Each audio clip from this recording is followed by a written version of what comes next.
This episode is proudly supported by the new Capital Food Market Canberra, where you can explore the very best producers, artisans, fresh food providores and hospitality venues of the region. Here's Bede Wright from Market Meats. It looks great. Everything is looking so high end. And I think everybody that I've spoken to in the markets that has a stall, that's what we want. We've always had this vision of how our business should be and the kind of operation we want, the kind of clientele we want. And I think finally the two sides of that are going to mesh. And it's just a really inviting place. For more information, go to capitalfoodmarket.com.au or visit the markets and feed your curiosity. It is far and away the biggest 2 weeks of the year, starting now and going through New Year's. It's a lot of shrimp, a lot of oysters and caviar and things that are seen as, celebratory. This is Fishtales, a seafood podcast. I'm John Susman. Welcome to the Fishtales Seafood Podcast Global Wrap. In this special edition, we turn our focus to the dynamic world of seafood in 2023 with an intriguing look at how different regions are responding to the current trends and challenges. Today, we're diving into the vibrant seafood industry in the USA and the perspectives from a key player in the Big Apple. Our esteemed guest today is Vinnie Milburn of the New York-based Greenpoint Fish and Lobster. Vinnie's insights from the US market, particularly from a city known for its diverse and demanding seafood palate, offer a fascinating contrast in comparison to our other guests from around the globe. G'day, Vinnie. Hey, how's it going, John? Good to talk to you again. Fantastic. So, how's 2023 been, mate? It's been good overall, let's just say that. But a very strong start and a very strong summer, and then a truly dismal fall, at least as far as business goes in the city. We really didn't see that big return to Manhattan that we normally do in the fall. I think a lot of people are still working from home a lot. Hopefully that can change in the coming year. But right now we're in the middle of the holiday season, and it's been really good. It feels like a return to form. People are out, they're spending money, they're buying big ticket items. They're not trying to scrimp on things, but whether that continues in the new year is yet to be seen. But at the moment, we're feeling pretty good. That's fantastic. And what are the sort of trends that you've seen in seafood come through in your part of the world over the last 12 months? Well, we've been seeing a lot of volatility in the local markets. Full dollar swings up and down, multiple dollar swings sometimes from day to day. There's been really bad weather all summer long. It was a particularly awful summer. It rained every single weekend. A really downpour rain. So it was difficult to assess how things were turning out. But the good news is that there's still the fish quality is great, and the reports from the fishermen are really good. It's just when you can't get out to fish and no one has anything, and there goes the demand still up and the supply's down. It's just simple market economics. So it was tough dealing with these big swings in the summer. Things seem to have leveled out a little bit now. And have you seen sort of customer preferences and demands change over the year? Are there species that have suddenly hit the plate that you hadn't seen in previous years, or ideas that chefs are working with that you hadn't seen before? I think really during the pandemic, a lot of chefs turned to hyper local. Things that were in the backyard, and they were looking to use those. And it seems like the honeymoon phase has kind of fallen out, and people are going back to looking for their, New Zealand king salmon, or, European sole, or things that come from far away that are a little bit more high price ticket items. I think it's really just to bring customers in. And really, I'm mostly familiar with the New York City restaurant scene, and this is what it's showing me lately. So the retail market really is still, at least my retail market in Greenpoint, Brooklyn, a tiny little corner of the city. we still have a lot of people who are interested in local species, things that are caught by day boats in New York waters. So pretty big juxtaposition from the Manhattan restaurants. That's really interesting. And just, I guess, further to that, have you seen there any shift in the sort of expectations or the demands from chefs in particular regarding sustainability? I mean, if they're happy to see air-freighted European Dover sole or whatever it might be, has there been a shift back to perhaps a little less focus on those sustainable practices, or is it still strong on a local scene?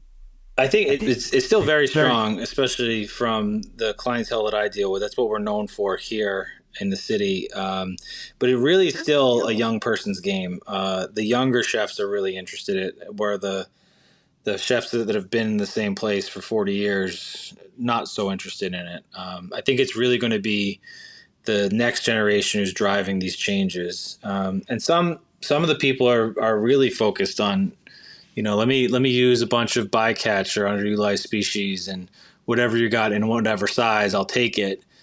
And those customers are the most interesting to me for sure.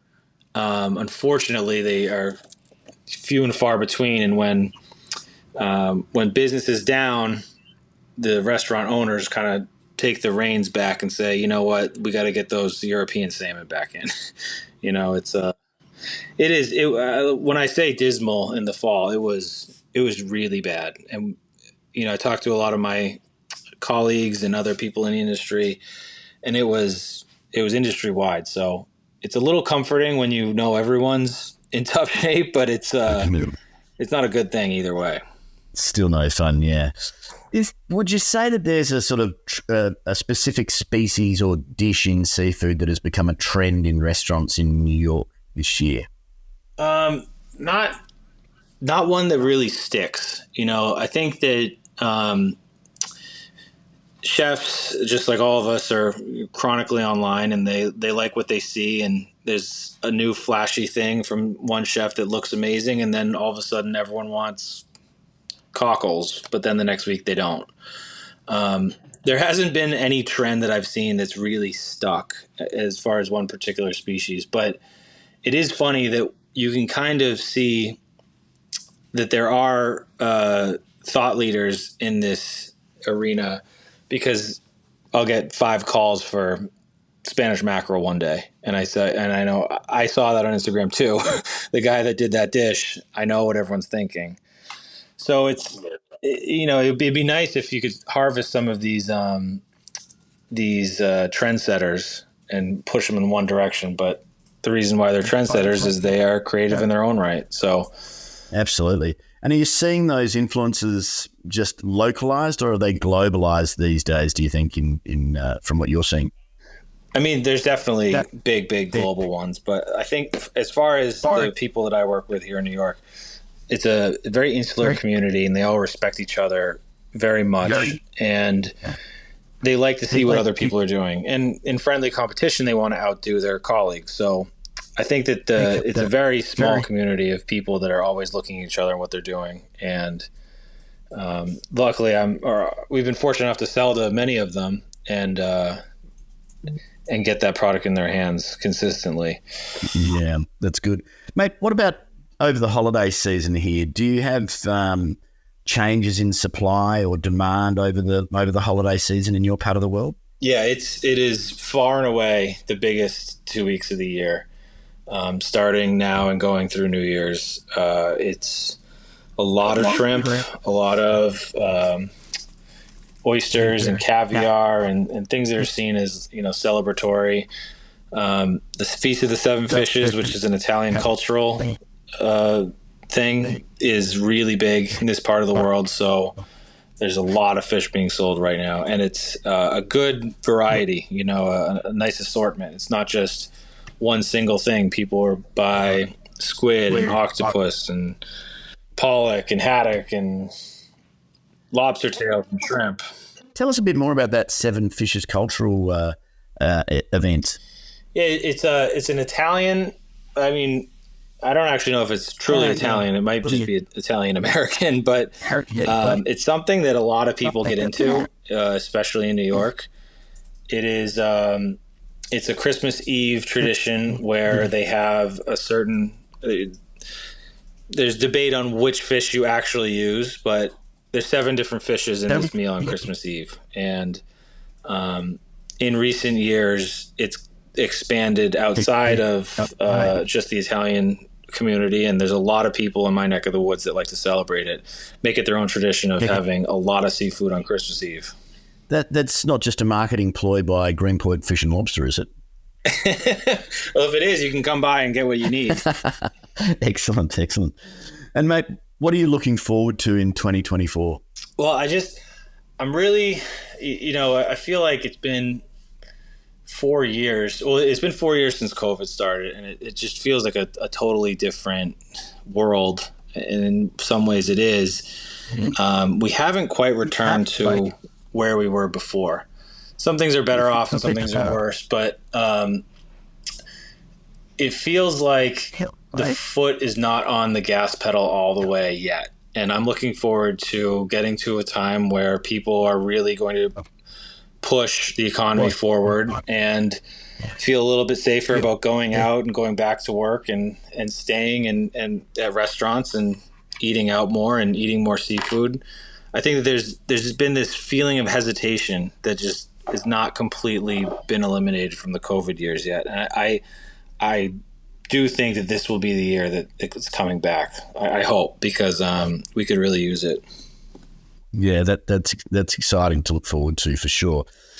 And from your perspective, can you state or name a standout seafood dish that you've eaten anywhere in the last 12 months, aside from oysters at your place? Well, it's not the oysters. There is a standout dish at my place, and I think I may have even said it last time I spoke with you, but it's and I'll plug that one, or I'll come up with another one too. But the thing that I love about my place is this tuna burger that my chef came up with, and it was I was buying these cord tunas and selling the loins to people in the market and to restaurants, and we'd have these frames, and every cent counts, and I tasked the chef to figure something out to do with it. He took a spoon to it, scraped every single one, came up with this amazing tuna burger that is far and away our biggest hit. It's something that is like, that tuna burger will probably outlive me and the restaurant in some ways, because it's really that good. And the thing that I really like about it is that it's utilizing all the waste. Things that might be thrown away. And it's also a lot more approachable for people who may not be into seafood. It looks and eats and feels like a cheeseburger. So that's really good.